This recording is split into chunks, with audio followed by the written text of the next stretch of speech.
কম্বিনেশনটা আমার মনে হয় দর্শক খুব পছন্দ করবে, কারণ পরিবারের গল্পগুলোতে তো এমনই হয়, এক একজনের চরিত্র এক এক দিকে নিয়ে যায়। যদি কোনো সিরিয়াস কোনো চরিত্র থাকে তো আরেকজন কোনো কিছু কমেডি করে সেটাকে কাভার আপ করে। তো সেদিক থেকে আমি খুবই আশাবাদী যে আমাদের আমাদের চরিত্রটা আসলে দর্শক খুব মানে মজা পাবে, যেহেতু মজার একটা কম্বিনেশন। আমি হ্যাঁ, আমি ঝগড়া করিও আবার ঝগড়া লাগাতেও পছন্দ করি, কারণ তরু ভাই আর শাওন ভাই আজকে সবার পরে আসছে। তো ওরা আসার সাথে সাথেই আমি একটা প্যাচ লাগাই দিছি, দুইজনকে আলাদা আলাদা করে ডাকলাম। শাওন ভাইকে ডেকে বললাম, সেদিন তরু ভাইয়ের সাথে শুটিং করছি, ভাইয়া তোমার নামে যা কথা বলছে আমি তোমাকে বলতেও লজ্জা পাচ্ছি। সেম কথাটা আমি তরু ভাইকেও বলছি।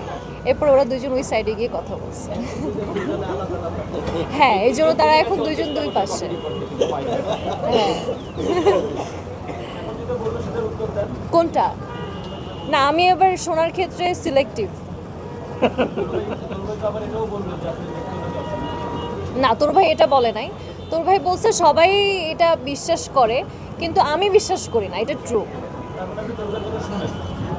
ওই যে সিলেক্টিভ, বেছে বেছে শুনি। ব্রাজিল। ওই যে ভাইয়া একটা কথা বলছে না, বংশ পরম্পরায় আমি ছোটবেলা থেকে দেখে আসছি, তো এই জন্য। হ্যাঁ, এরকম ছোটবেলা থেকে আমি আসলে দুইটা টিমই চিনতাম, ব্রাজিল অ্যান্ড আর্জেন্টিনা।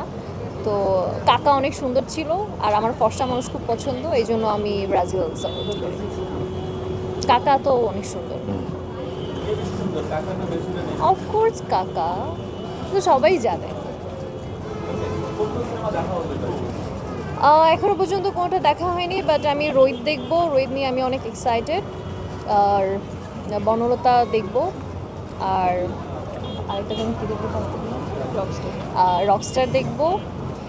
আর এই তো সব মুভিই দেখবো, আমি খুব মুভি দেখি।